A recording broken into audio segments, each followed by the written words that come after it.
Good evening, good afternoon, good morning, whatever time you are watching this video. We are in a crisis right now, and I decided to go live because I think that this is something that we definitely need to discuss with the Biden administration and with the fact that we have a gas crisis that is growing across the country. It is growing from the East Coast to the West Coast. And how far it'll go, I don't know, but I see patterns. So tonight's discussion is the dismantle of America and where are we going with this? And are you conscious? You remember I said in many videos previous to this one that we always tell about staying awoke, but right now a lot of people are not conscious of the way Americans going. So I'm going to show you a couple of patterns. For those who don't know me, my name is Shirley Husar, Husar. I need you to sit back, relax. I need you to come into the chat room and talk to me. I need people that want to talk to me. I need people to address issues in this country and how you feel about what is happening with these gas crises. Because if we don't have discussions about what is real and what is happening, then who's going to have these discussions? So I want to tell you what we're hearing today. I'm going to share a news article and then I'm going to share a couple of videos. Let's cut to the chase. We have an administration that wants to dismantle America, and they start with energy crises. And right now, if you look right now, you'll see that the gas crisis is starting on the East Coast. These states are having major problems, and it's starting to move towards the other side. Now, this gas pipeline that they were talking about that was disrupted by Russia or whoever came in and caused this disruption of energy crises. I do believe it's a planned issue, but I wanted to show you how, if you guys are at home and you have not filled up your gas tank, you might want to do that because this is no joke. So this is President Biden's speech yesterday regarding where we are with the economy. I want you to hear this part, and I'm going to stop it. Listen. In cybersecurity, we launched a new public-private initiative in April. It begins with a 100-day sprint to improve cybersecurity in the electric sector. And we'll follow that with similar initiatives in natural gas pipelines, water, and other sectors. In addition to companies stepping up, we need to invest to safeguard our critical infrastructure. That's one of the many things My American Jobs Plan is designed to do. I also want to update the people on the progress that we've made in our recovery and the next steps that we're going to be taking. As we learned Friday, the economy created 266,000 jobs in April. In fact, altogether, since the time we took office, we've created more than 1.5 million. The most jobs created in the first 100 days of any president on record. You're interested in that little click of an edit? I don't know what that's about, but this is the part I want you to hear. Listen. 5 million. The most jobs created in the first 100 days of any president on record. More than 3 times the solid job creation that President Carter saw. Hold up. Did he say President Carter? Rip. President Carter? Rip. Who has ever used President Carter in a reference to where America wants to be? Nobody wants to go back to a Carter administration. Now, he's 100 days in. What happened in the Carter administration the first 2 weeks in? Well, a lot of y'all wasn't even born. But let's go ahead and hear that one more time so you can hear this. Days of any president on record. More than 3 times the solid job creation that President Carter saw in his first 100 days. And more. President Carter, again, he referenced President Carter in his first, less than President Carter. More than 3 times the solid job creation that President Carter saw in his first 100 days, and more than 6 times that President Reagan saw. Okay, that's all I want you to hear. So he's doing the economy and job comparison to Carter, not to Clinton, not to Obama, and of course not to Trump, but to Carter. What does that mean? Hold on, family. I want you to see a comparison. This is President Carter. This is President Carter 2 weeks in his first administration. We're not going to watch this whole video. You're just going to catch the first part of it. Here we go.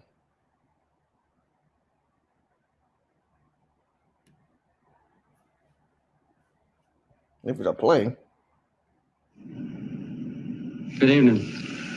Tomorrow will be 2 weeks since I became president. See, he says Now, delay is going to give you a narrative. That's why I cut it off. So it's going to happen really quick. He says, tomorrow will be my 2 weeks. He was 2 weeks into the administration, and he had an economic, energy, gas crisis. This man is, 100 days in, 2 months, we started having all these different problems, and we're now in an energy gas crisis. Isn't that interesting in the comparison? Let me let it play. But listen for the comparisons. Tomorrow will be 2 weeks since I became president. On February 2nd, Carter addressed the nation in a fireside chat on energy. The country had been through an oil scare in 1973. The country had been in an oil scare in 1973. Who did who did Biden just reference? He referenced Carter in his speech a couple of days ago. We were in a gas crisis in the 70s, and now we're going into a gas crisis in 2021. Y'all can't tell me that ain't no comparisons. I'm going to play this back one more time, and then I'm going to tell you what you're about to embark upon. Stay with me. Please click the like button. Share this on platforms. Please, if you're on Facebook, I need some people out there sharing this on different group pages. My name is Shirley Hussar. Make sure you subscribe, like, and share, and tell your friends. Second, Carter addressed. Tomorrow will be 2 weeks since I became president. On February 2nd, Carter addressed the nation in a fireside chat on energy. The country had been through an oil scare in 1973. To head off a new crisis, Carter appealed directly to Americans to rally around a new program. All of it. What did Biden just do? He went and appealed to the other day. I know y'all, it cringes you to watch him on video, but if you listen to that video that I just showed you, he said he is talking about a new rebuilding of America in this video. In the 3 months before I got here, our country was creating roughly 60,000 jobs a month. In 3 months since we got here, we've been creating 500, on average 500,000 jobs per month. In the first quarter, our economy grew at 6.4% rate, outpacing the growth we're seeing from our friends in the Eurozone. Because of the American Rescue Plan, forecasters are projecting. He has created the American Rescue Plan. That's what he calls it. He says, we're doing the American Rescue Plan. I call it the American deconstruction. They're deconstructing, they're destroying America with this nonsense. But his American Rescue Plan is what he's introduced in his administration during an energy crisis in 2021. And here we go back to Carter in 1973. Now, what happened with the energy crisis? Some of y'all wasn't alive. Let a sister help you out. That's ever been. Because what happened, let me explain what you're about to see. You're going to see videos from the 1970s, okay? And this is with the Carter administration. And what ends up happening is they had what they call an odd even situation, okay? Some days were odd, some days were off.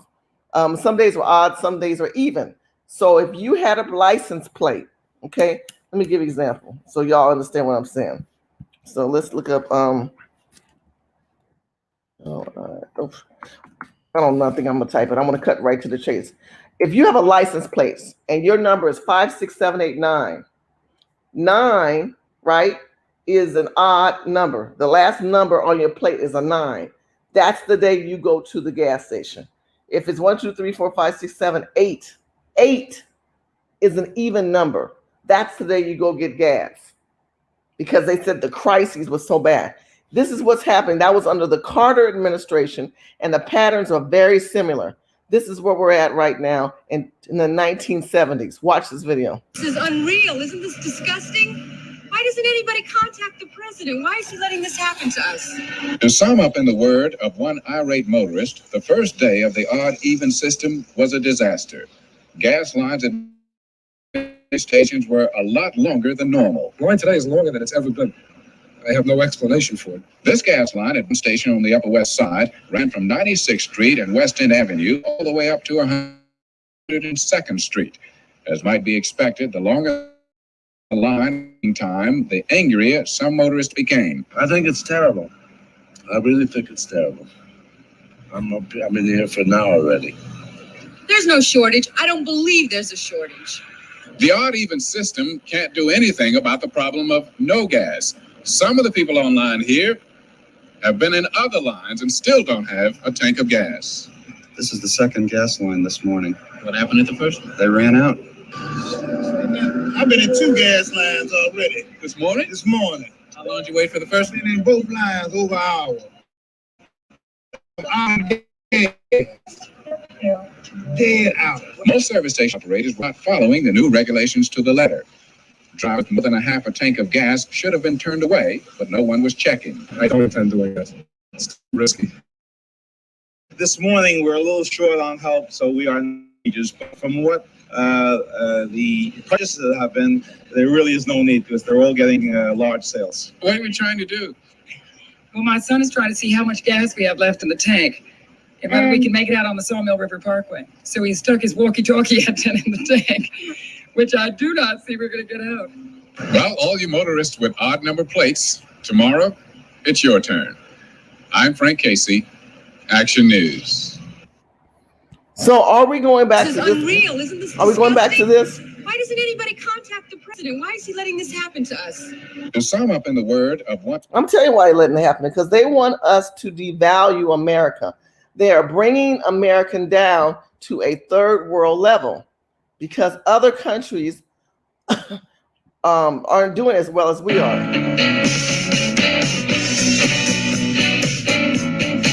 I'm gonna turn that music off, but I want you to see the gas stations were selling gas, and they looked at your license plates, like I told you.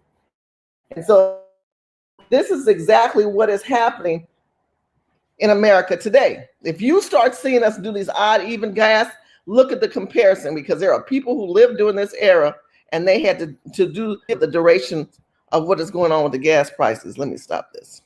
Hold on a second. Okay. So, hey, let me start saying shout outs to people. Thank you, Carol and Dee, for being moderators tonight. Caroline, I love you for your good moderation. I thank you guys so much for your support and for your love and your shout outs. Dee says it's part of a plan. Okay, so let's talk about this plan. Let's think about this. You have a country, America, where we're moving into socialism. The Democrats have talked about socialism forever, right? They talked about raising minimum wage. Well, you got that. How do you raise minimum wage? Well, I'm gonna tell you how they're raising the minimum wage. They basically have increased unemployment by 30% by allowing people to stay home. Now, we saw that when the previous videos where I showed you Ken McElroy, an economist. I mean, well, he's a real estate investment. Sorry, Peter Schiff is an economist, but Ken McElroy had a guest on there, and they were saying that the people who are getting checks from the federal government on their unemployment or from their state are getting 30% more. So why should people go back to work?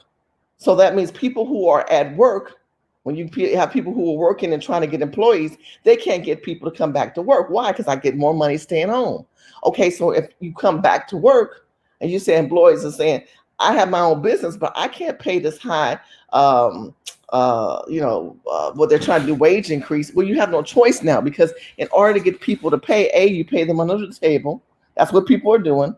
Or B, you have to pay them double what they were getting paid before. And that was minimum wage, because they get more money staying home. So they're talking about a fourth stimulus packet. You remember this talking about this thing called the Rebuild America. Rebuild America might be implementing what I call a new form of welfare, just like they did during Lyndon B. Johnson administration, right? So this is going to be a new form of welfare for people who are on this system of saying, why do I need to go back to work when I can stay home and the government will take care of me? That is a form of socialism. So when we were before, let's make America great again. Now we're rebuilding America, but we're doing this reconstructing and destroying America. Why? Because we want to make America the same as a third world. Now, Aaron said it in the chat room. Aaron said, look, they're basically, where's that at? I saw what you're saying, Aaron.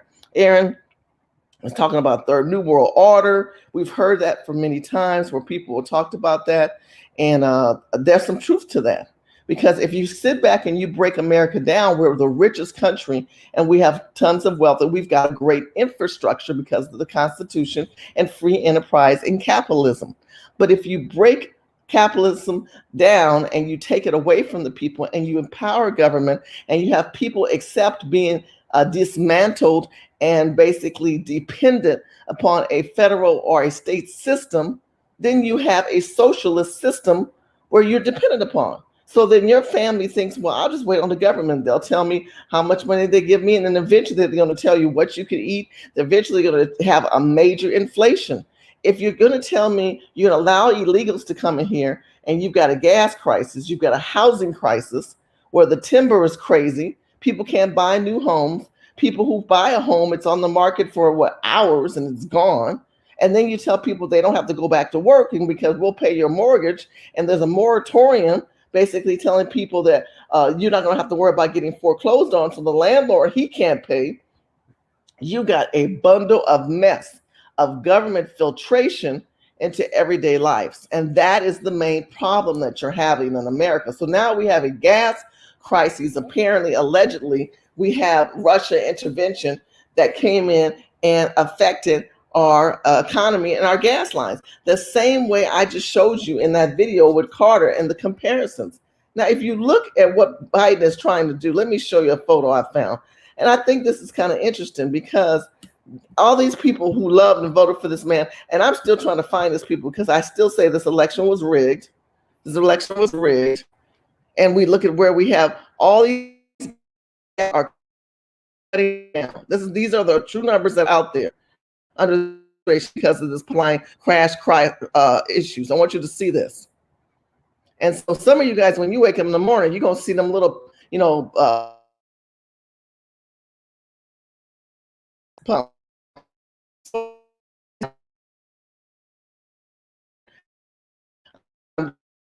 Showing you numbers and what is happening. There is a leverage against the American people. And that inflation is basically the facts of taxation upon the people. And if you don't do that, you're raising up all the food is higher, all the restaurant food is higher. And you guys feel what do we do in a different plan of action. Let me go back to the chat room. I know some of you guys are asking questions.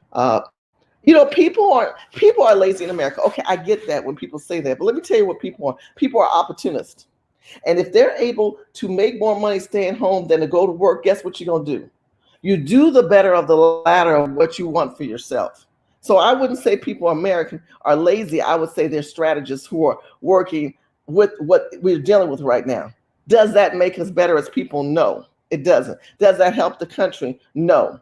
Until the states and the feds say, let's get back on what we are, which is an American system that has capitalism and socialism, and that the scale of one of the other is more balanced towards people being able to take care of themselves and each other, instead of the federal government tipping it more to their favor, which we are in right now. And that is what the Democrats have done, and that's where we're at right now. Thank you so much. I'm glad you love listening to what I have to say. Too many people in America are lazy. And you said that already. Okay. That is the plan. That is their plan. What is your plan? Because we all have to have our plan in place. If we don't have our plan in place, we are going to be dysfunctional. We're going to be caught off guard. Now, many times I've played videos where I've told you guys the inflation is real. It's a real thing. It's really something that we have to pay attention to. And if we're not prepared for it, we are going to be in big trouble. Many of you guys are not thinking of how can you buy houses, how can you barter, how can you work with family members or friends. You need to have a plan of action in place right now to prepare you for what is about to hit. Because right now we're too dependent upon other people. I definitely agree with you, Shirley, with Americans being absolutely. There are opportunities on the ladies. They're taking advantage of the system. So, but for how long? Right? How long will this system stay the way that it's staying? Because with this gas crisis that we're in, people say, oh, it's going to be a fluke. It'll fix back. Well, he cut off the pipelines in America. He made those people walk away from their jobs. Does anyone remember that? He made them walk away from their jobs. That's a problem. And because he made them do that, that doesn't help the rest of the country at all. It doesn't help the rest of the country of people who want to make a difference in their finances or want to grow, because many people had great jobs under Trump. And unfortunately, with the Biden administration, you ain't getting that. Let me show you another video. Hold on. I want to talk again. We're talking about money and how it affects your pocketbook and this whole gas crisis and where it's going. Because if we don't have a clarity, hold on, let me show you another video. If we don't have a clarity on all of this, we're going to have a bigger problem than what we think.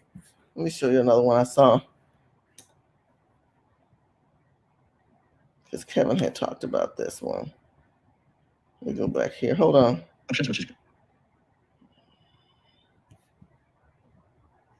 Meet Chris and Mark. They've built. Yeah, we don't want to meet Chris and Mark right now. Hold on, folks. Skip. Okay, I got it. I'm trying to turn the speed down because I don't need to speed him. You know, when you played that President Biden, that so-called president who stole the election, he talks so slow, I got to speed him up. He works my nerves. Okay, here we go. She's in a home, and I couldn't see her for a long time. Yeah, almost a year. And hire people are having a difficult time. We had a horrible jobs report in April. They thought that the jobs were going to be around 1 million people. Mhm. There was 266,000. Right. So, you know, and obviously the people that are trying Now, we just watched Biden say we have the best unemployment in U.S. history. People are going back to work. Here's a man who's a multi-millionaire. He's got a lot of problems. I wouldn't say he's a billionaire, but he's definitely a millionaire. Ken McElroy, you can look him up, and he's reading the reports on the economy. And this video is recent, and we're going to talk about wages and inflation. Listen. unemployed, you know, and some people think the number's much bigger than that. Britain, British Columbia, all over the place. And, Saeed says, hey, kind of. you know, last week, this week, over the weekend. Yep. And so it's been great. We've got, I think we raised about $12 million in 4 days or something. Nice. For a big deal we're doing. Nice. So anyway, I'm in the middle of that. Very real cool. estate. Well, So listen, what are we listen, going to listen. be discussing today? Well, today, in the U.S. at least, Biden's going to talk about these, unemployment benefits, and I think it's we keep kind of coming back to this, but it's interesting to me that we don't have a lot of inflation.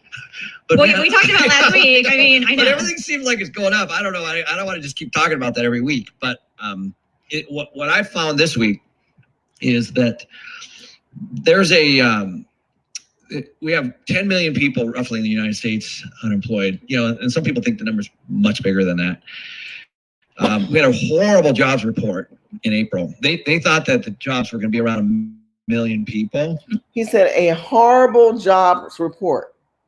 Okay, so what is this smoke that this man is president smelling?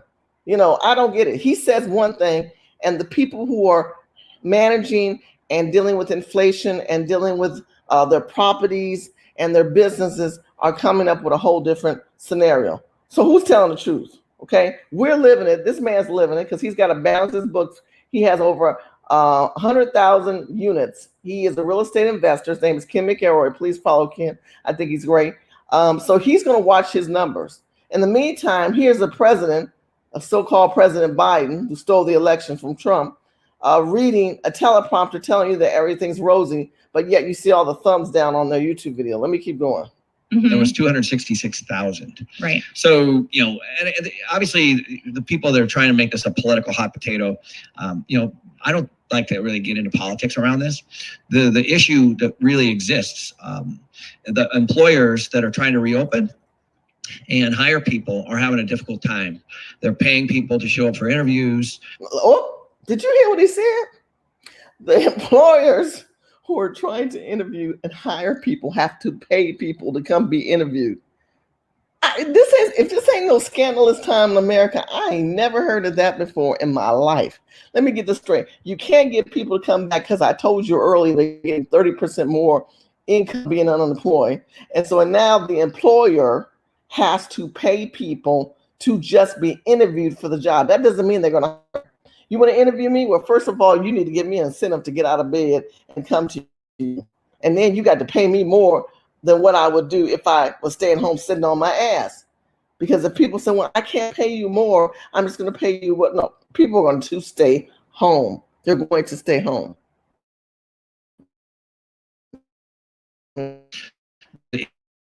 Exists. The employers that are trying to reopen and hire people are having a difficult time. They're paying people to show up for interviews. They're, having to do big upfront, money for even truck drivers and things like that. Yep. I've heard stories and read stories. Employers are having to literally double their hourly for people. And so what we have is we have this weird time. We have 10 million people unemployed getting benefits. Mhm. And then we have a employment crisis and we have help wanted. Right. In a downturning, not a great economy, honestly. In an Like, economy that actually really hasn't exposed itself, in my opinion. no, it's Yeah. being suppressed Yeah, for sure. it's being stimulated with new money. Well, and that's Okay, so let's stop right there. So now people are having to double. So if you were getting $11 an hour, they're going to pay you $22 an hour. They have no choice because they have to match what the federal government or the states are giving you in unemployment. Remember, can you imagine making $10,000 a year and now you're almost getting $15,000 a year, which would be like 50%, but it's really 30%. So we're looking at $13,000 a year. That's a lot of money from someone that said they made $10,000 a year and now they're getting $13,000 a year. That 30% increase is a huge amount of money. So if someone's making that much more money, they're not going to go back to work. They're not going to go back to work. And in Biden's speech that he said earlier the other day, if you listen to him, he said, if you apply for a job and they say that they will take you, you must get off of unemployment. Well, who's going to go apply? He says, if you apply, no one's going to apply because they want to make more money. Staying home. Because see, even if you pay me what I get for unemployment, I've got to physically do some kind of labor. Why the hell would I do that? I'm going to stay home and sit on my ass. That's what you're dealing with right now in America. America has lost its mind because under this administration, it has soared to the top with telling people this is what socialism is like. Really, really sad time. For interviews, they're, having to do big upfront, money for even truck drivers and things like that. Yeah. I've heard stories and read stories. Employers are having to literally double their hourly for people. And so what we have is we have this weird time. We have 10 million people unemployed getting benefits. Mhm. And then we have a employment crisis and we have help wanted. right. In a downturning, not a great economy, honestly. In an Like, economy that actually really hasn't exposed itself, in my opinion. no, it's Yeah. being suppressed Yeah, for sure. it's being stimulated with new money. Well, and that's the thing. The average person that's not working, through the unemployment benefits is making about 32 grand a year. And that's before any kind of side work or anything else that they're doing. 32 grand a year. Did you hear that? Did you hear that number? Did you hear what she said?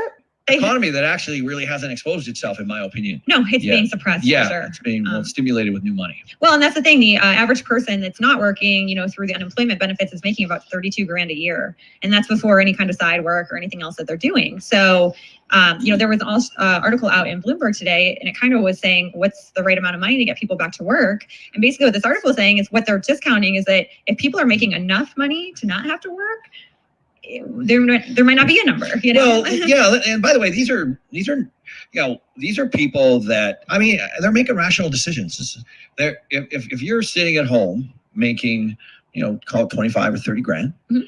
and by the way, only I think there's an exclusion for the first 10,200, so you don't have to pay tax on that. Right. Okay, so the first 10,200 of the stimulus of the unemployment money that you're getting, he said you don't have to pay taxes on that. Now, if you go back to work, you got to pay taxes on all of it. You remember in the chat room, someone was saying, well, these people are lazy. No. See how he just explained the strategy of this madness with the unemployment. In the meantime, let's go back to what the topic is. I want to go back and talk about the gas crisis. You got all this money and they're raising up your gas, and we are all being affected by it. We're all being affected by it, and we have to ask ourselves, at least you've got to ask yourself, what are you going to do to plan during the duration of all this? Let's see what's going on. Okay, let's hear what you guys are saying. 42,000 a year is just under $15 an hour. Wow, that's very interesting. Here we go. Carolyn, addressing someone else's question in the chat room, gas prices in California has always been higher than the national average. High rents, prices, and gas prices. Absolutely. Gas prices in California are crazy. Right now, I showed you that map where, Let's see. Hold on. Share screen. I'm going to show you the screen again. I'm showing you, See how I showed you? This is where the pipeline is having this problem. There was a tap in our pipeline for those who are just chiming in, and we are in a gas crisis. People are rushing. Between your microcurrent facial device. Okay, sorry about that. So we're dealing with the fact that, sorry about that. Whew, okay, so this is where this line runs, and this is where people get their gas, and apparently that line is affected right now. Texas and Louisiana's next, and then Texas, and it's moving this way. And then let me tell you something. These people over here in California, West Coast, they're going to take advantage of it like it's already all across the country. So the people here who are making money, they're going to raise gas prices just because. But the prices over here are crazy because of this.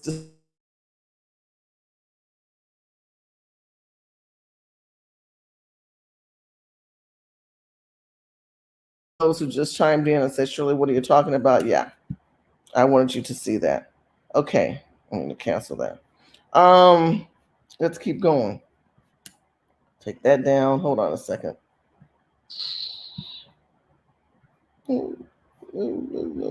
Okay, I'm back. Yeah, that's some real stuff going on. There's a leverage move right now in this country, and the leveraging of power is with the federal government, because the federal government wants individuals just to not move and not go anywhere, and that's where we're at right now. And until we wake up and get off of our social media asses and start going to our congressional leaders and saying, look, this Biden administration is doing some crazy stuff. We need some balance in our life. We're not going to have balance.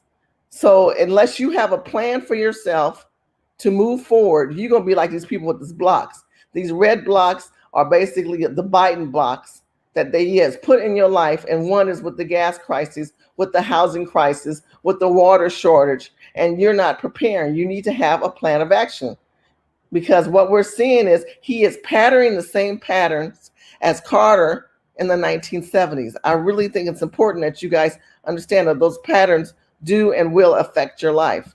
Let me show you. I really want to see this video one more time. I want you guys to see some of the gas videos. Here's another one.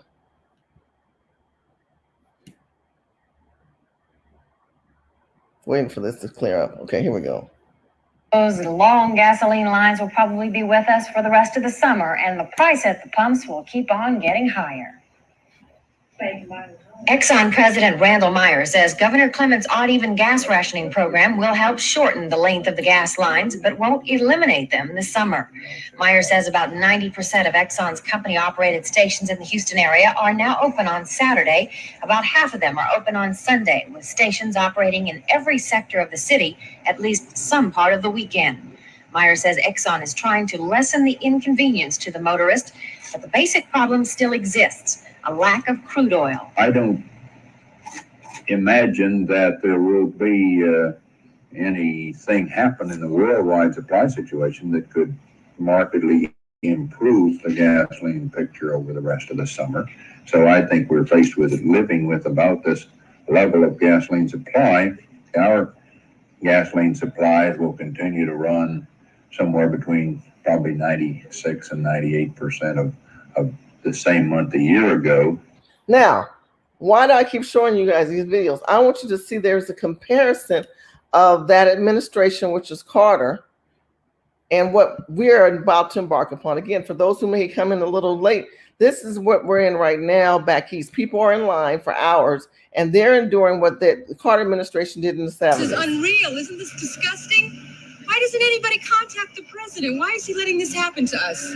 To sum up in the word of one irate motorist, the first day of the odd-even system was a disaster. Gas lines at many stations were a lot longer than normal. Line today is longer than it's ever been. So I'm going to ask you this. Do you think, say in the chat room, do you think that this could happen to us? Say yes or no. Just tell me right now in the chat room. I'm going to play this video. I'm going to start watching the channel, and I want to have a discussion. I'm not just playing and talking. I want to have a discussion with you. Do you think that we may go to this odd even situation? Because like I told you, that video showed you earlier with President Carter saying that in this first 2 weeks of his administration, we had an economic gas crisis. Now, in the first 2 months of this administration, 2.5 months, maybe 3 months, give or take, we now are in the same situation. And then this man is referencing, meaning President Biden is referencing Carter in comparison to his administration. Nobody does that unless they have a plan of action to take us back to that era. I have no explanation for it. This gas line at one station on the Upper West Side ran from 96th Street and West End Avenue all the way up to 102nd Street. As might be expected, the longer the line and waiting time, the angrier some motorists became. I think it's terrible. I really think it's terrible. I'm in here for now already. There's no shortage. I don't believe there's a shortage. The odd-even system can't do anything about the problem of no gas. Some of the people online here have been in other lines and still don't have a tank of gas. This is the second gas line this morning. What happened at the first? They ran out. I've been in 2 gas lines already. This morning? This morning. How long did you wait for the first one? Been in both lines over an hour. And I'm out of gas. Dead out. Most service station operators were not following the new regulations to the letter. Okay, so I'm looking in the chat room, and y'all say you can't see the video. Lord have mercy. Hold on a second. I apologize. Y'all are so patient with me.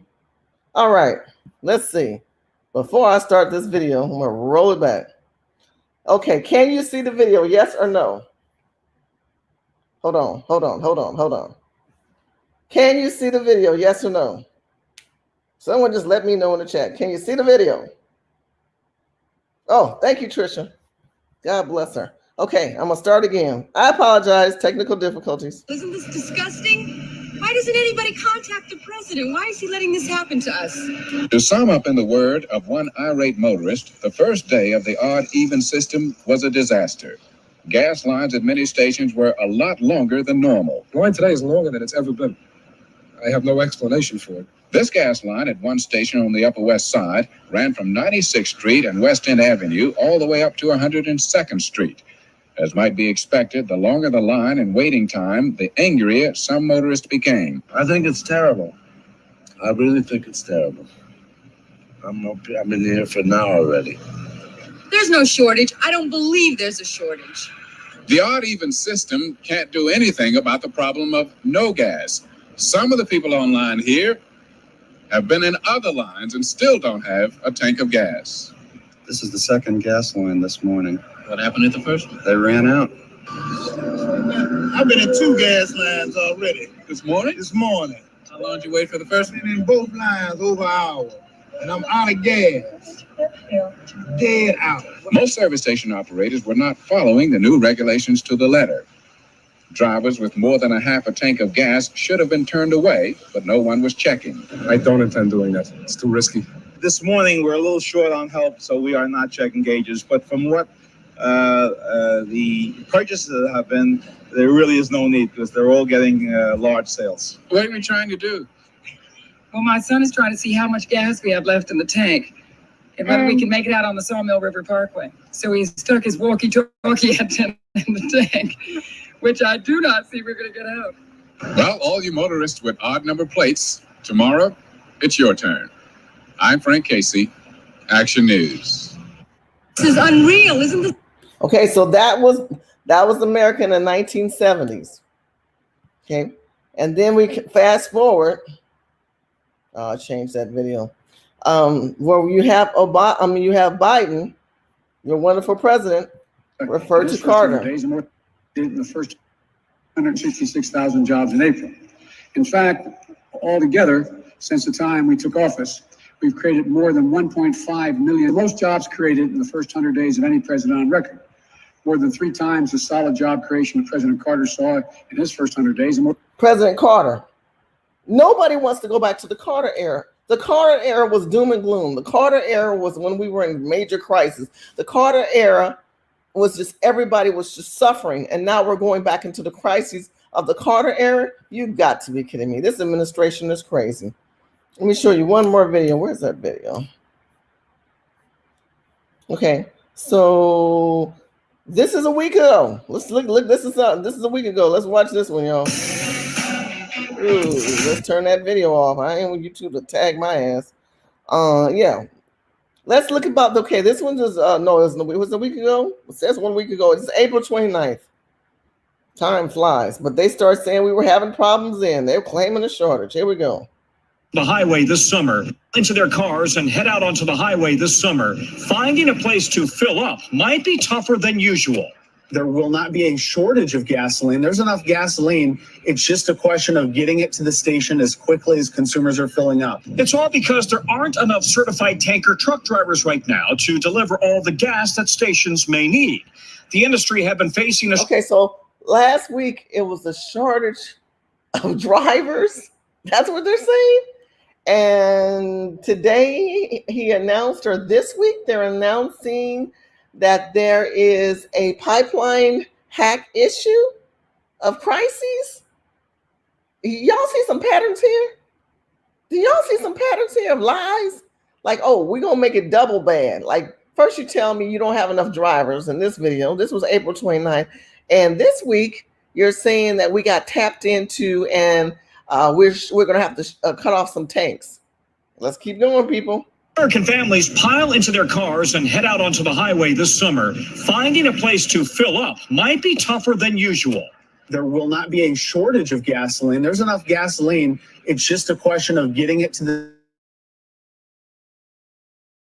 Aren't enough certified tanker truck drivers right now to deliver all the gas that stations may need.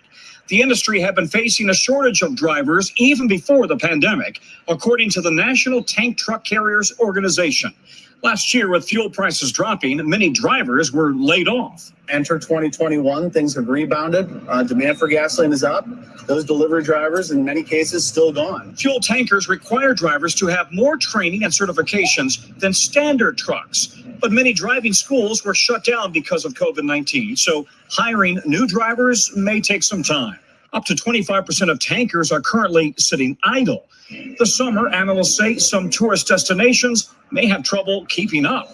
Think Orlando, Florida with Walt Disney World, Yosemite, Yellowstone. Some of these areas don't have enough gas stations or truckers to be able to meet what could be a very high summer for gasoline consumption. AAA says the national average for a gallon of gas is $2.89, up from just $1.77 a year ago.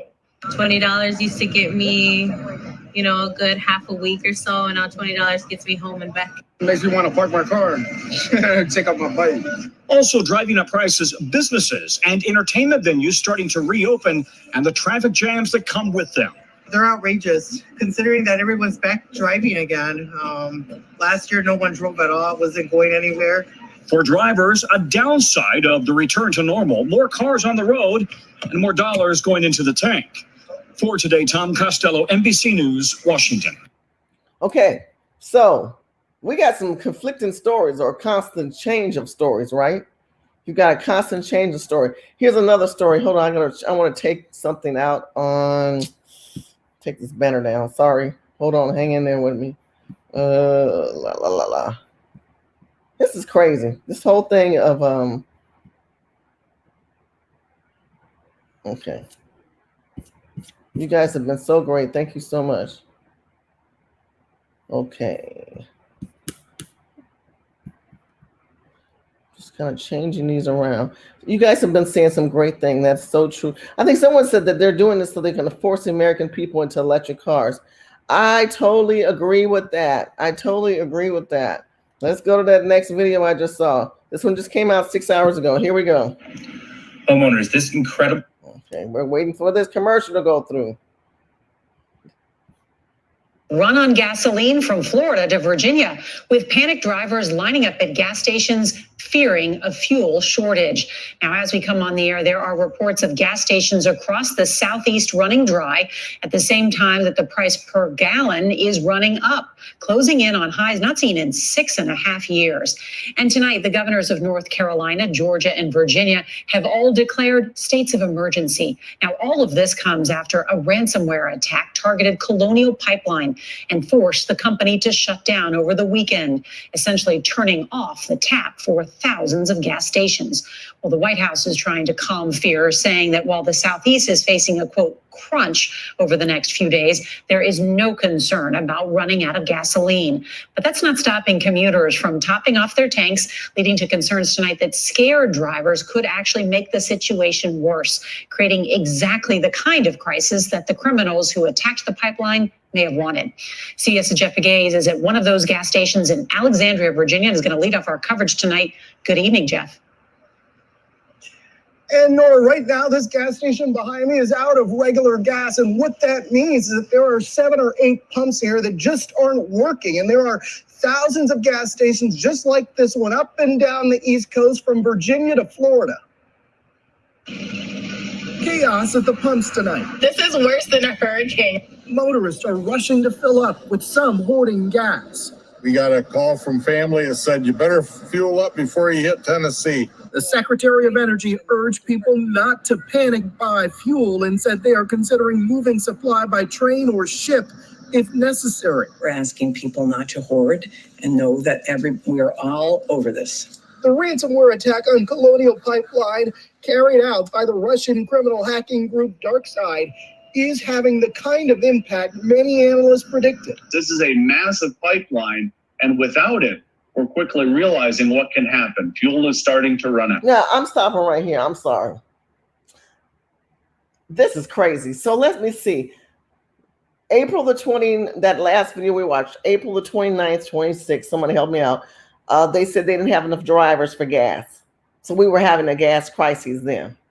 But that wasn't a big enough crisis to make enough make enough hoopla, right? To make people get panicky. Because who in the chat room, someone said that they promoted fear. They said Biden is promoting fear. This is a fear administration. Nobody's catching that. When they all catch it, they are promoting fear in this country. Keep reading the chats in here. Shout out to Full Circle for coming in. I love you, brother. Yeah, this is a promotion of fear. So because the driver shortage and the gas shortage didn't work in that regard, let's have a tap into the pipeline. Let's start it on the East Coast. Let's get people panicking and get them fluttered and frustrated. Now they've got this fear-monger movement going on, just like they did in the 70s. Here we go. 500-mile pipeline supplies 40% of the East Coast fuel. Shortages are now being reported in 7 states, including Georgia, where the governor suspended the gasoline tax. It'll probably help level the price at the pump off for a little while. Airlines are also feeling it.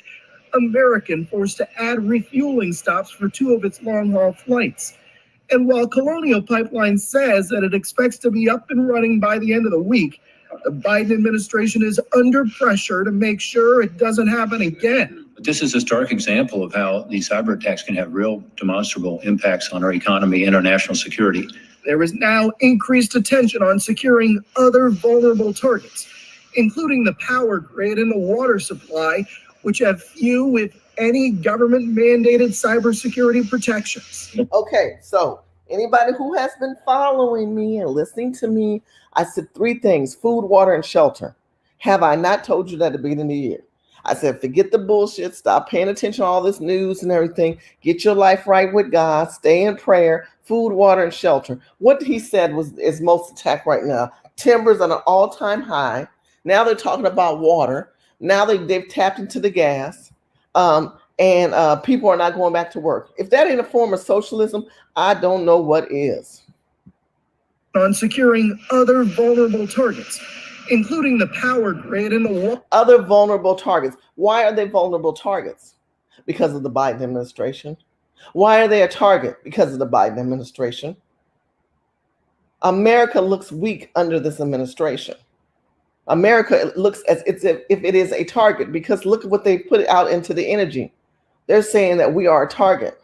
That's why each one of us have to, as believers who are Christians, I'm going to say it, cover ourselves with the blood of Jesus and the protection of Christ and his word, and continue to pray Psalms 91.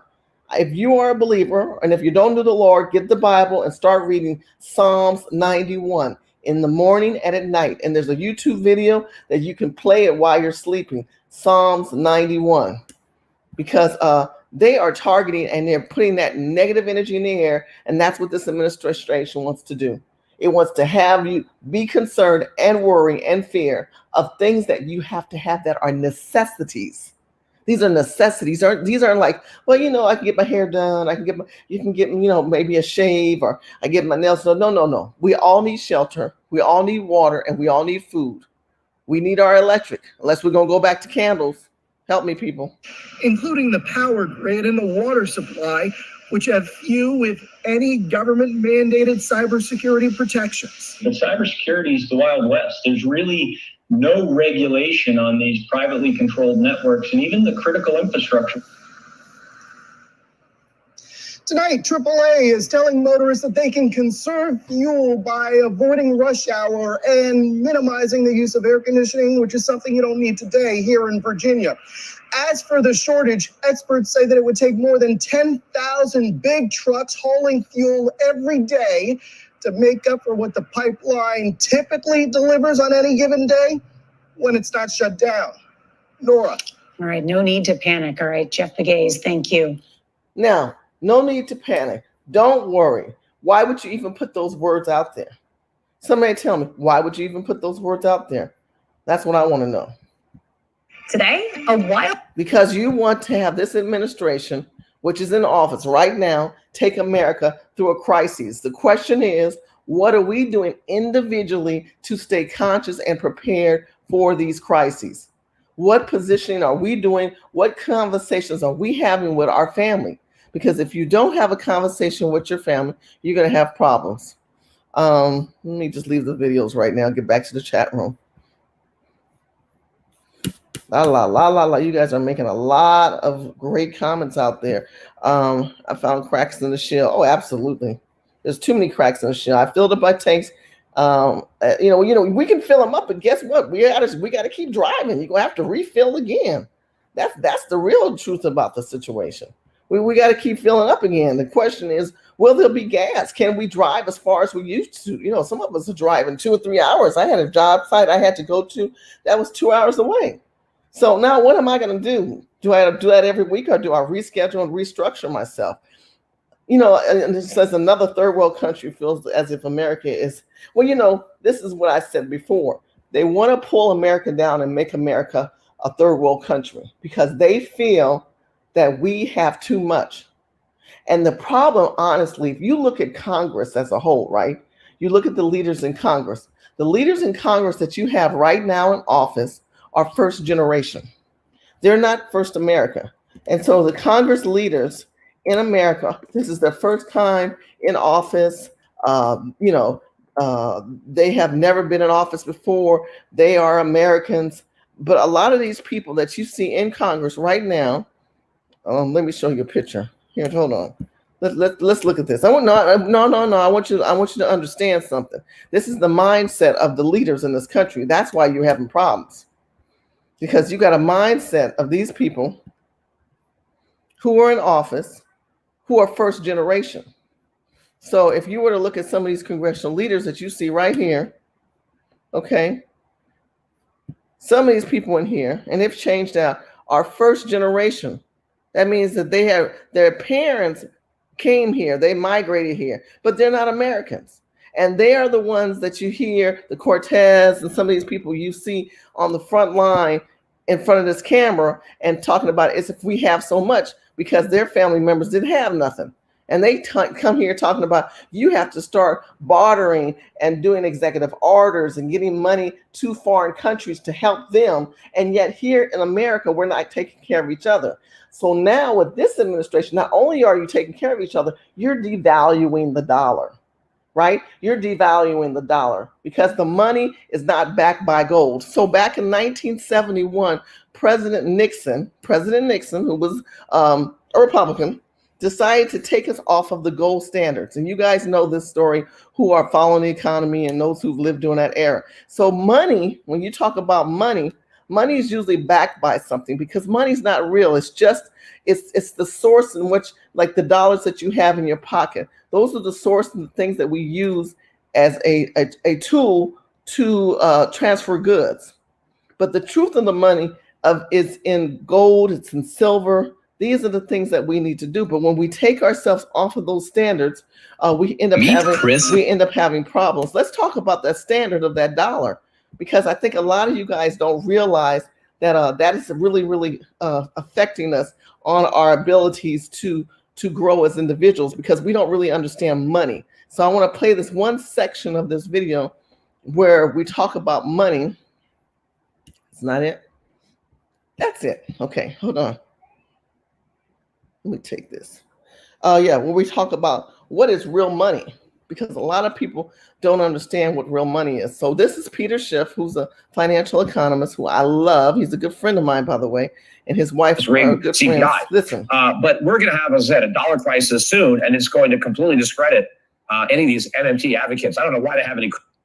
So let's go back. I'm going to go back to exactly 50 years, but I don't think it's going to last another 50. It may not even last another 5. Okay, so we're at the final. So remember, we're talking about the standard. People held gold standard because they held gold. We're doing with our dollar because we're paying them in dollars, right? Right, and remember that we've only been on this system for about 50 years, 1971, because before that, the dollar was backed by gold. True. So the reason that people held dollars was because they held gold.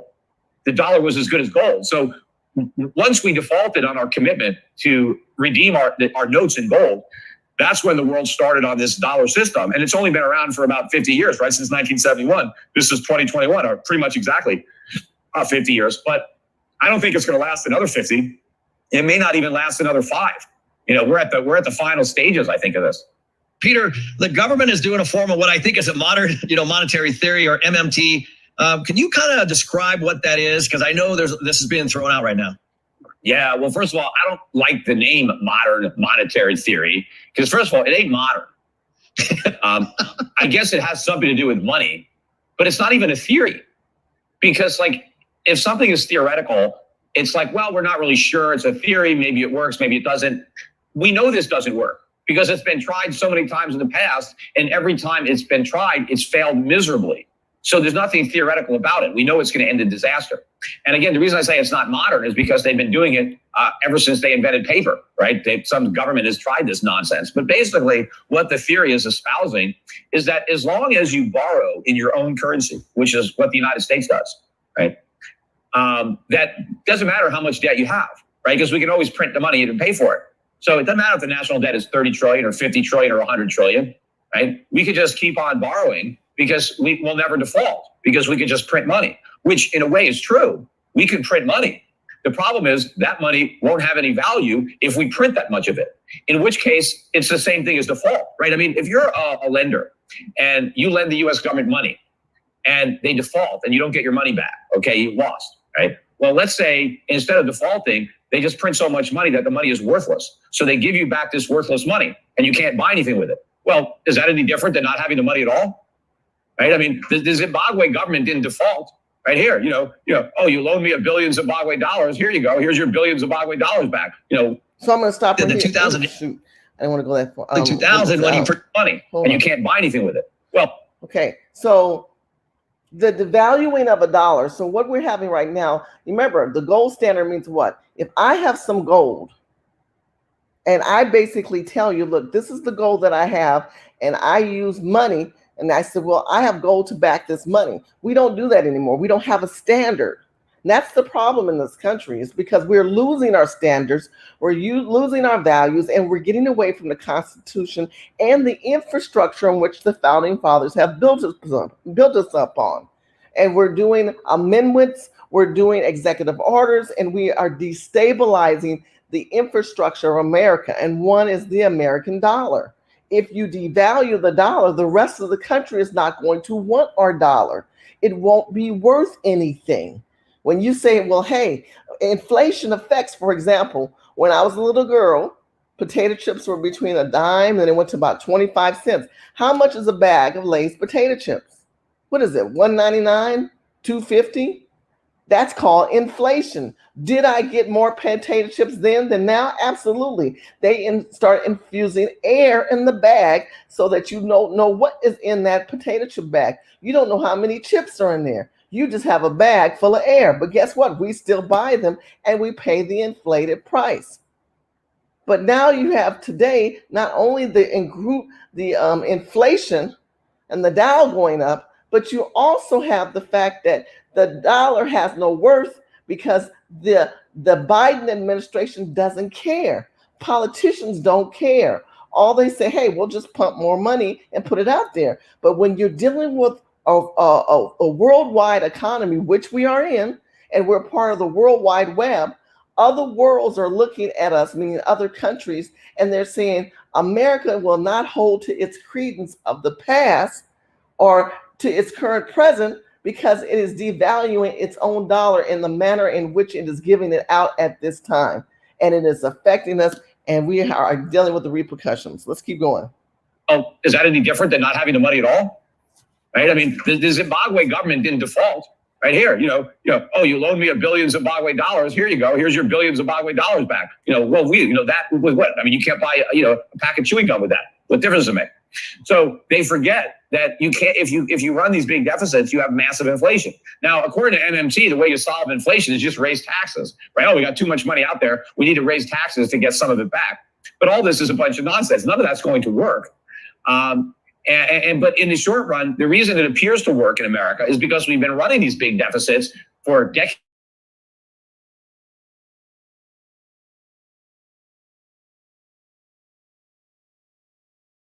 These NMT guys, they think there's no inflation because they're looking at the CPI. The CPI is bogus. The government rigged that decades ago.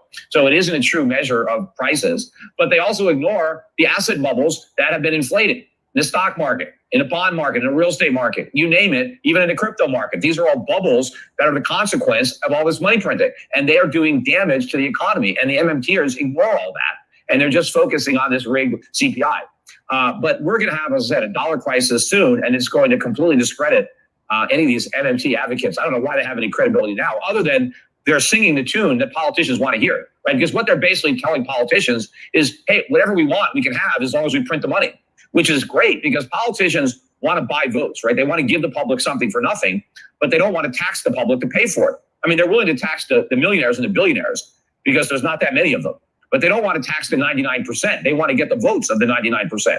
So modern monetary theory allows government to be Santa Claus. We can have all this free stuff and no one has to pay for it because we just print money. Well, that is the most expensive way to pay for government. And pretty soon people are going to find that out the hard way. Yeah, I know that there's never been a currency in the history of the world that's ever survived. And it's interesting. I was reading an article today from Reuters. Powell said the money supply is no longer relevant because he was talking about, they stopped reporting M2, on the St. Louis Fed, website. And he basically said, when I studied economics a million years ago, the monetary aggregate seemed to have a relationship to economic growth. No longer. M2 does not really have an important implication. It is something we need to unlearn. Yeah, look, the whole thing is to say that money isn't relevant to inflation is like saying, air isn't relevant to breathing. It's the craziest thing. Inflation is always and everywhere about money. That's what Milton Friedman said. But when you said there, let's stop here because I know they're throwing a lot of coins out there, and I would strongly recommend you come back, watch this video, break down what these men are saying because what they're providing you is true knowledge of where the dollar is going and how it's going to affect you. Milton Friedman was a libertarian, and he was very much against socialism. And he was one that people would go to and understand what socialism was about. And Ayn Rand, if you guys ever follow a lot of the libertarians believe in live and let live, and they don't want federal government at all. But Morgan Freeman was great. He was great. He understood money, understood the breakdown of money. He understood the breakdown of socialism. And that's where we're going right now. Let's keep watching this video. Take it back a little bit. Really have an important implication. It is something we need to unlearn. Yeah, look, the whole thing is to say that money isn't relevant to inflation is like saying, air isn't relevant to breathing.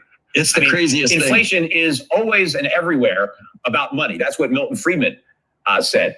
But when you said there has never been a currency that has survived, that's true. There's never been a fiat currency that has survived. Fiat currency. Real money, gold, has survived for thousands of years, right? There's a difference between money and currency. Paper money, yes. Was always money. It was never a currency. Currency is a money substitute. something that you use in place of money that can act like money, but it's not money because money has to be a commodity, it has to be a good, which is one of the reasons Bitcoin will never be money. But there's two types of currency. There's legitimate currency that is backed by money, right? Where the currency is like an IOU for money. And then instead of circulating the money, you circulate the IOU, right? That's legitimate currency. And the US dollar, Federal Reserve notes were legitimate currency. They were promises to pay real money, gold. That goes back to the old days of the goldsmith. I took my bar gold to a goldsmith, and then he gave me a piece of paper that said, hey, IOU, 10 ounces of gold. And now I had a piece of paper. And if I wanted to buy something, instead of going to the goldsmith and getting my gold, I can tell somebody, hey, here's a note.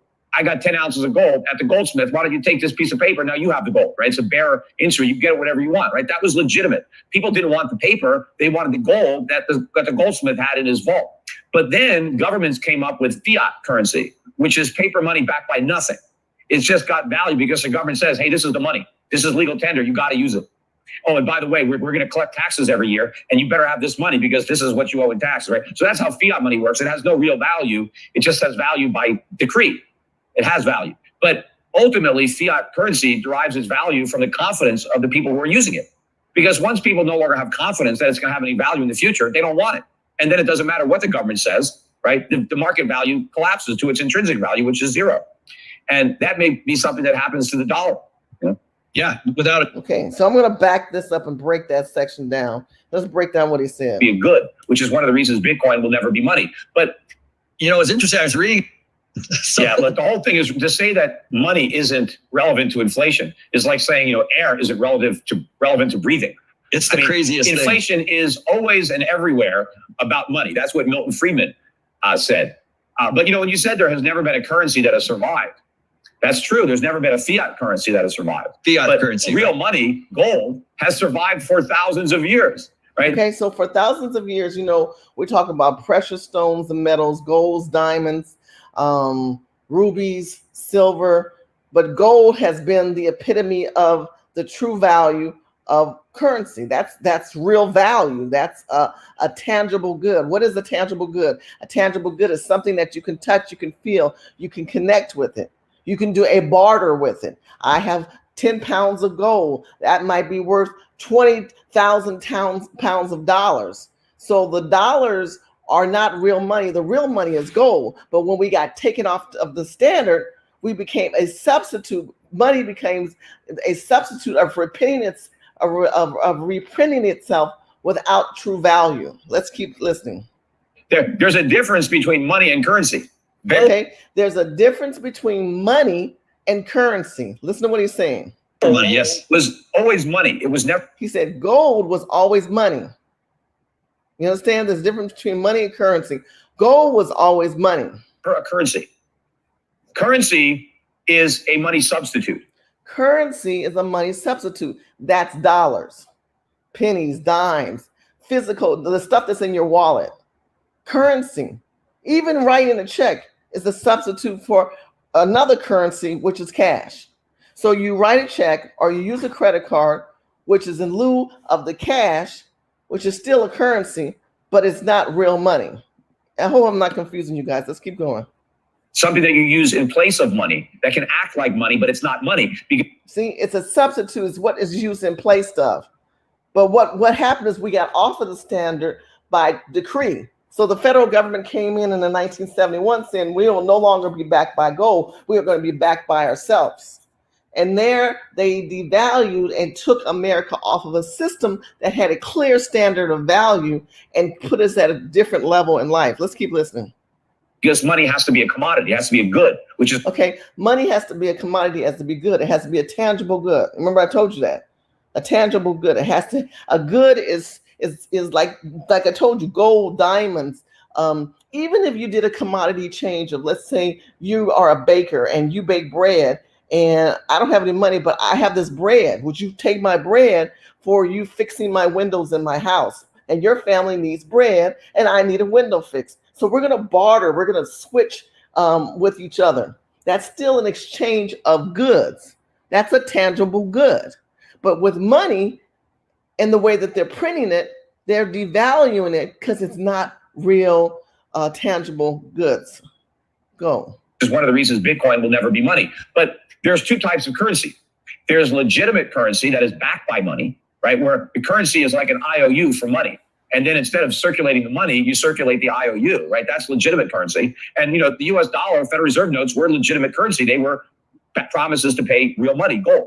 That goes back to the old days of the goldsmith. I took my bar gold to a goldsmith, and then he gave me a piece of paper that said, hey, IOU, 10 ounces of gold. And now I had a piece of paper. And if I wanted to buy something, instead of going to the goldsmith and getting my gold, I can tell somebody, hey, here's a note. I got 10 ounces of gold at the goldsmith. Why don't you take this piece of paper? Now you have the gold, right? So you guys understand that, right? So you use the goldsmith, basically, you tell him, hey, look, I've got this money. I've got this gold. So can you give me X amount of money for it? Now, why am I talking about that? I'm trying to make you understand what is going on with inflation. I'm trying to make you understand how we are in a crisis where the federal government, as well as the media, we just watched videos that talked about the water and cybersecurity with the shortage. We didn't even go into the housing as far as the lumber and the timber crises right now. If you've not been paying attention to that, people can't build houses. These are all things that affect us, that are tangible goods that we need, that unfortunately under this administration, we are going through a crisis of the shortage of that. Now, in this part of the video, they're talking about the devaluation of the dollar, but then the dollar is being florid and thrown in the street like candy. It's like thrown in the street like candy, and people don't want to go to work. So now you're increasing the deficit, and people don't care if it doubles or triples because it has no value. How will that affect us in the future? It'll affect us in the future because other countries are not going to look at an America at a higher standard anymore. They're bringing us down to a socialist economy and socialist regime. They don't want us to have gas. They want us to get into electric, and they want us to be able to help and fix everyone else when we won't be able to do that because we won't be able to fix ourselves.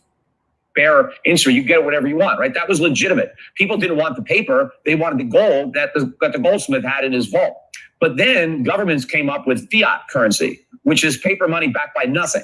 It's just got value because the government says, hey, this is the money. So they came up with the term fiat currency, which basically is done by decree. Decree means that the government gets together and they say, I here now decree or declaim that this currency, this money that we all walk around with these dead presidents in our pockets is real money. And that is by decree. Do you second it? Yes, I do. So that is what we use as trade. Let's say we were going to trade for rocks. So in Africa, they used those puka shells, remember? So when the slaves came over to America, many of them hid little puka shells in their bodies, they were smart enough to think if I gave them a puka shell, it has some value. Maybe I can get free when I come to America, not knowing those puka shells had no value. They did in Africa, but they did not here. So it was an exchange of a tangible good product. Fast forward, look where we are today. This is legal tender. You got to use it. Oh, and by the way, we're going to collect taxes every year, and you better have this money because this is what you owe in taxes, right? So remember, decree, the product that we are using today of the dollars to pay our taxes. Let me back up because I don't want you guys to miss what he's saying. He's going fast. I got it on fast anyway, so hang in there with me. Gold at the goldsmith. Why don't you take this piece of paper? Now you have the gold, right? It's a bearer instrument. You get it whatever you want, right? That was legitimate. People didn't want the paper. They wanted the gold that the goldsmith had in his vault. But then governments came up with fiat currency, which is paper money backed by nothing. It's just got value because the government says, hey, this is the money. This is legal tender. You got to use it. Oh, and by the way, we're going to collect taxes every year, and you better have this money because this is what you owe in taxes, right? So that's how fiat money works. It has no real value. It just has value by decree. It has value. But ultimately, fiat currency derives its value from the confidence of the people who are using it. Because once people no longer have confidence that it's going to have any value in the future, they don't want it. And then it doesn't matter what the government says. Okay, so now think about where we are in America. Do American people have faith, or do they have belief in this American dollar? Because if the rest of the world says, Americans' dollars don't have any value, American dollars mean nothing, I don't trust America, I don't trust their dollars, what does that have an effect to the rest of us? That's huge. That's a big problem.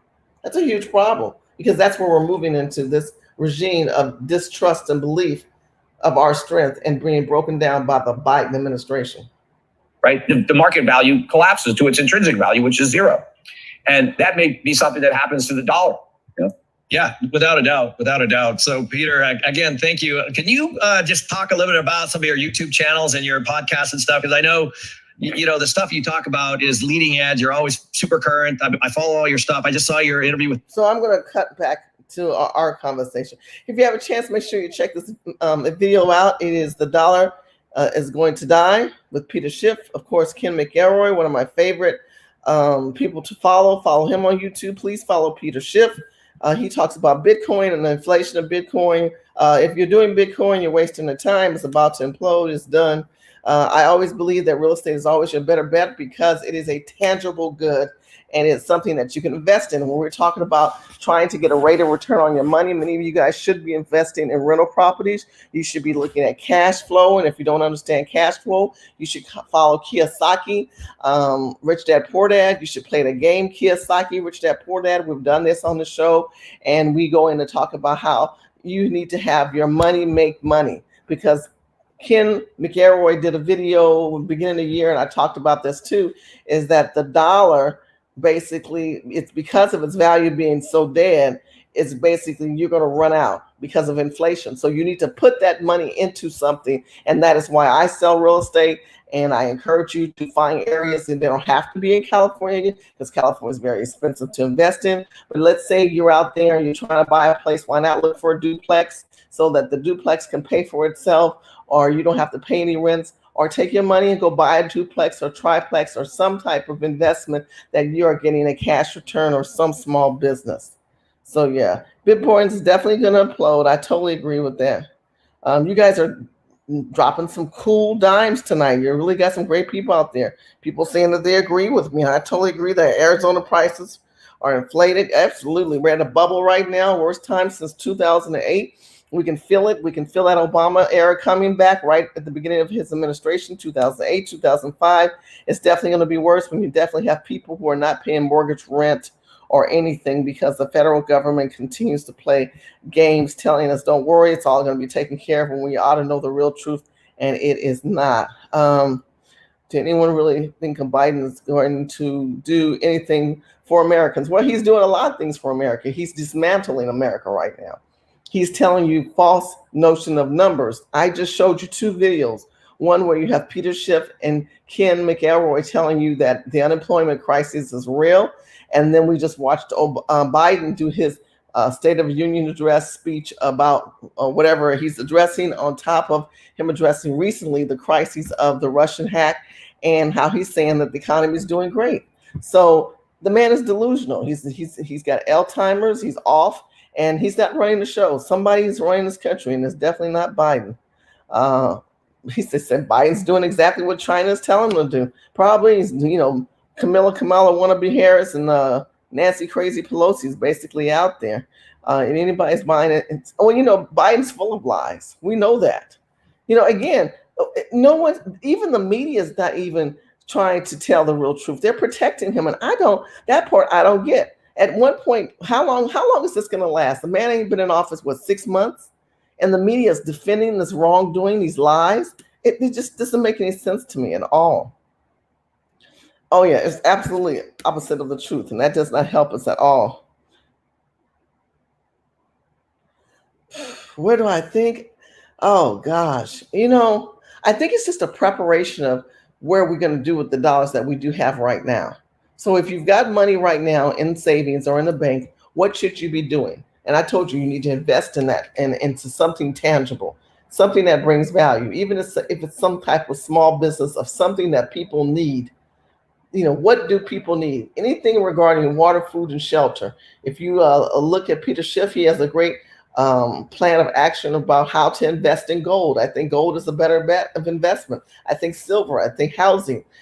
Peter Schiff, if you go to his page, and he talks about that, and he has a website of how you can set up an account with him, and so you can transfer those dollars that you have maybe in savings or in a bank into some kind of account where he is helping you diversify that into precious stones. And those are tangible goods, which he talked about earlier.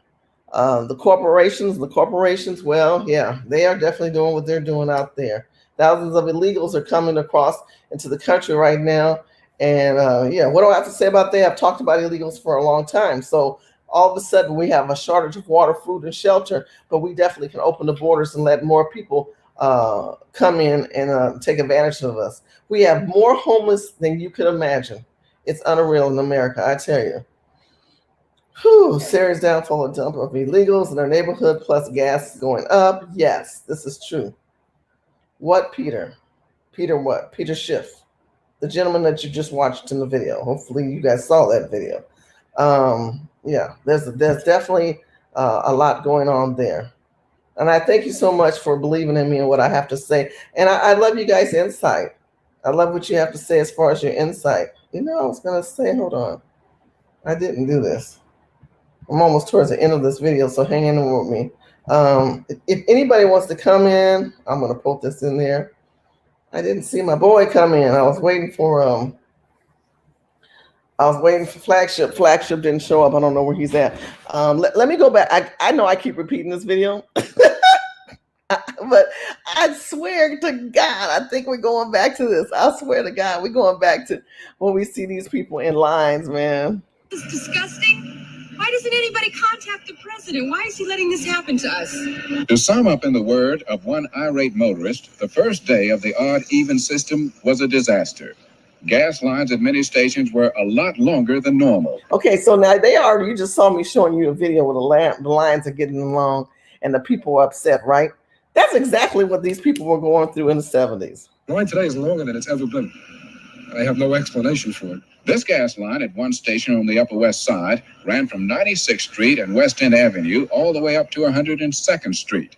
As might be expected, the longer the line and waiting time, the angrier some motorists became. I think it's terrible. I really think it's terrible. I'm in here for now already. There's no shortage. I don't believe there's a shortage. See, people didn't believe in government then, and people don't believe in government now. But what can we do?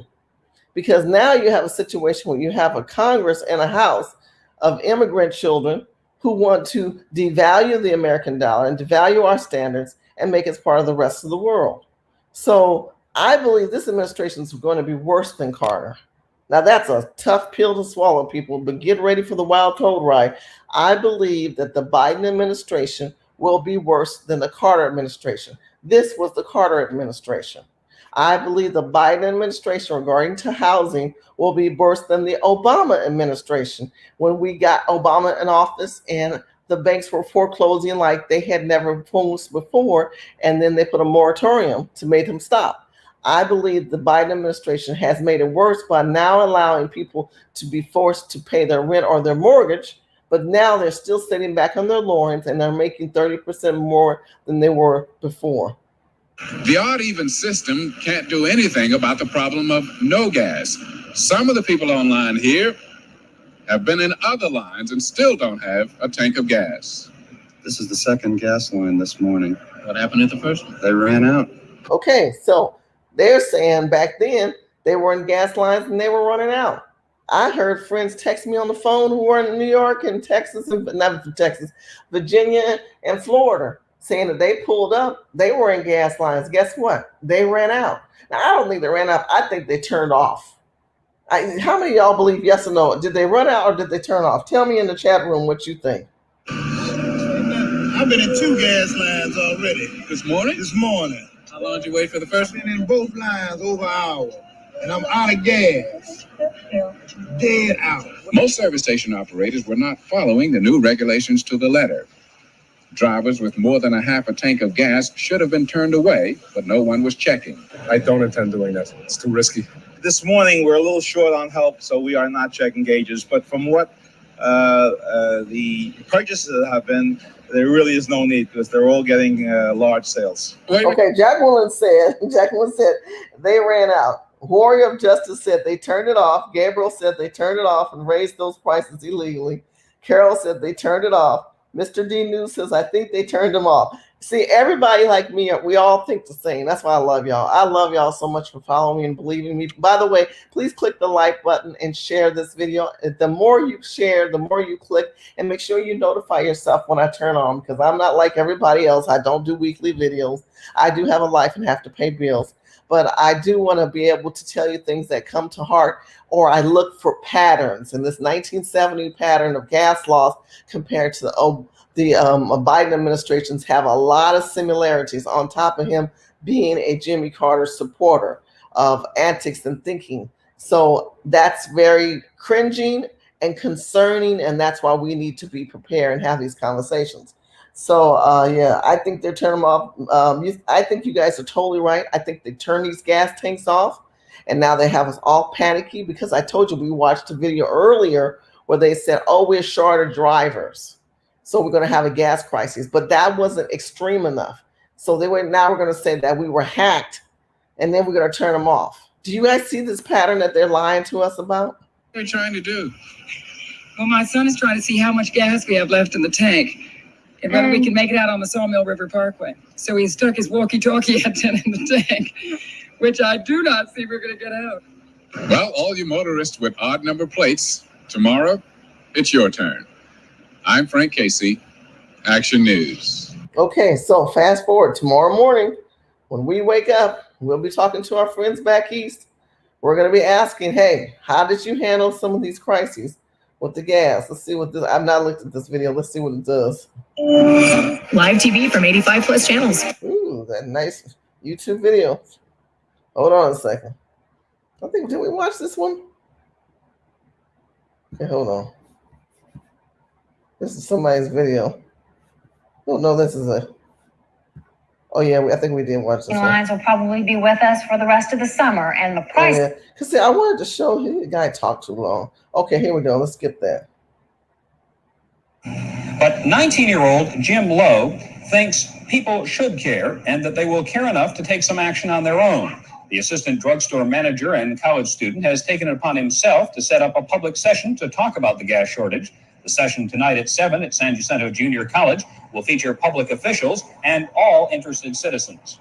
This one meeting is not going to accomplish and is not going to solve the energy problem. And why have it?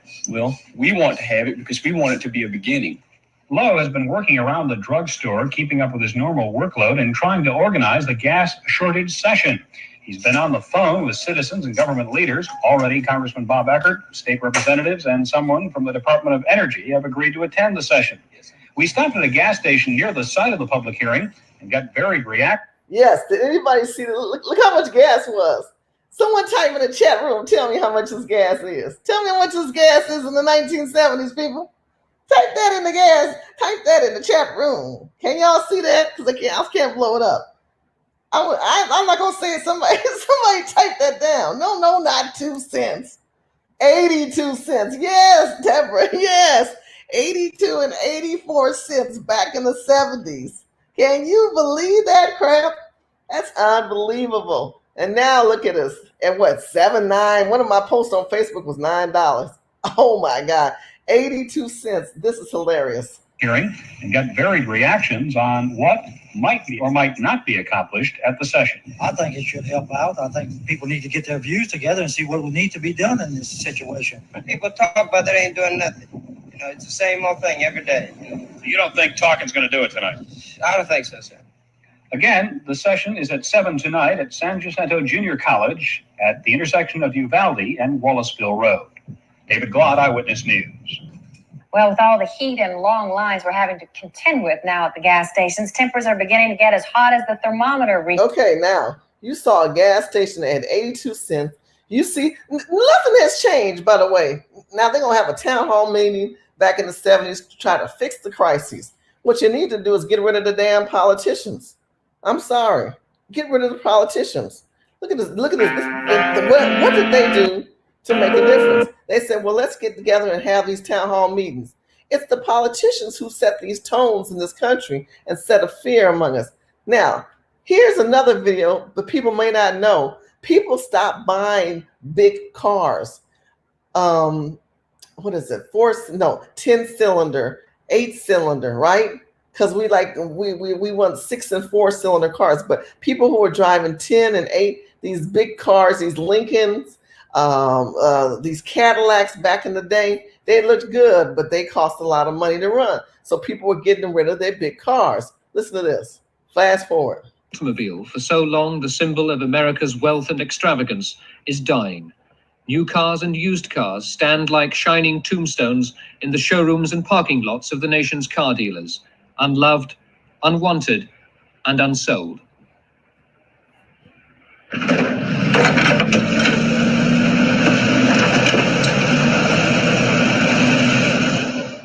People can no longer afford to run cars that do 12 miles to the gallon.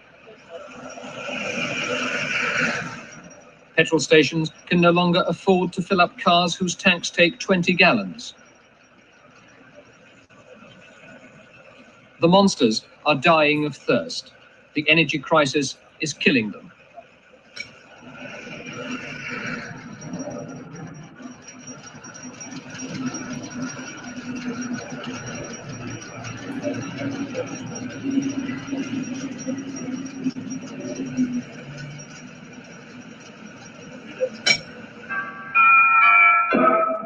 Cars consume 30% of America's oil.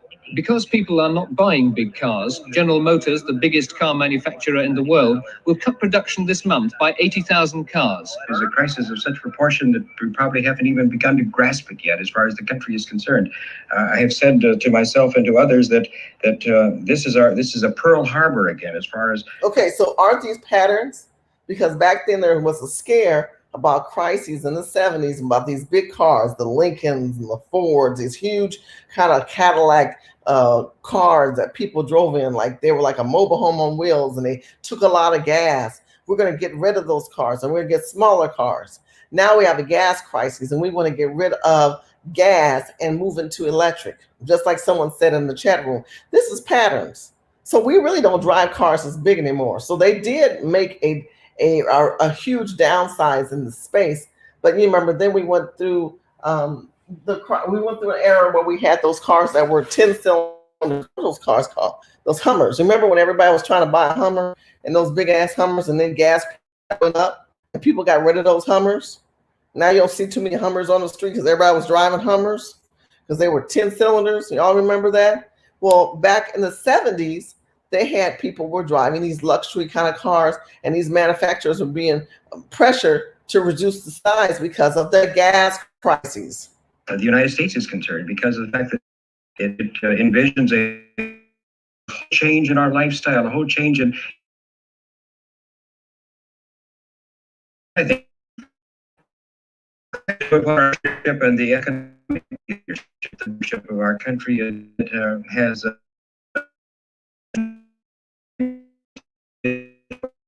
use that now.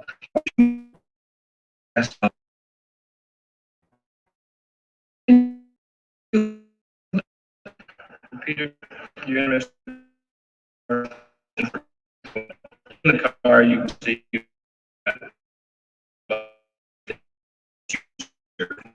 big man.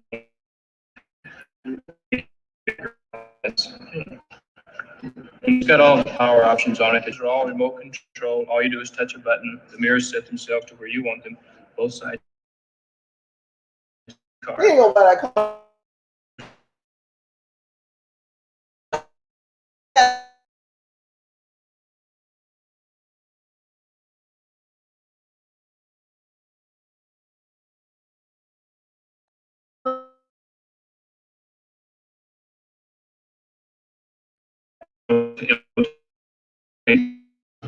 One time, and that'll be a chance to get to the next service station.